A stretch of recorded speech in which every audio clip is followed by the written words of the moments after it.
The next question is, do you want to be in the will? Or have all these things devolved around you with a sense of inevitability?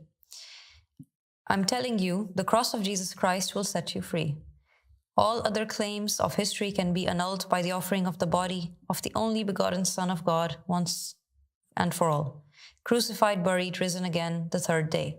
Look, I never even thought about being in the will. It never even crossed my mind. I didn't think that it was a possibility. I never even entertained the idea. The idea that I could be the Mahdi was not something that ever crossed my mind, a day in my life. I was informed that I was in the will by my predecessor, Imam Ahmed al-Hassan, alayhi salam. He's the one who said, you are Abdullah on the will, and he gave me the task to go out and proclaim this message to the people. So that's in terms of that. As far as Jesus setting me free, I believe that it is obligatory that we believe in Jesus Christ. He's a hujjah, he's a proof upon creation. He was God in creation in that particular day and age, as he himself said. He said, so long as I am in this world, I'm the light of this world.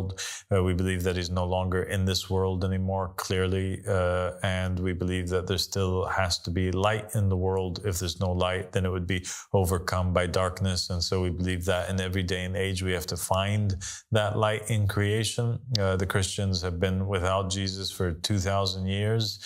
It's not conceivable for me that Jesus just came in order to die, in order that people may basically live good in the afterlife, have a decent afterlife, and that's it.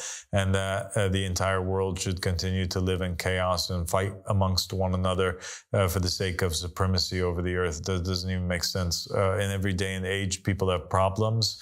People need the true religion. The Christians themselves have broken up into 101 different sects, and they're all arguing with one another, and they all have their own version of Jesus Christ and their own version of what Jesus teaches and says. That doesn't make sense. Which Jesus should we follow? They all condemn one another, and they all differ with one another, and they all claim to be prophets from Jesus as long as they're calling to Jesus, and they are all having spirits of discernment that's telling them things that are contradictory to one another. This doesn't even make sense. What we do know is that Jesus promised that there would be a comforter to come. We found that comforter. The comforter was Muhammad. We held on to the comforter because he says that he's the comforter, and because he proclaimed himself in the same way that Jesus proclaimed himself. And we believe that this comforter will abide with us forever through the existence of his successors, the successors of Muhammad, the family of Muhammad, that state that the first of us is Muhammad and the last of us is Muhammad, and all of us are Muhammad. And so Muhammad, the comforter, the Holy Spirit that comes again in the form of man, abides with us together because all of his successors are Muhammad.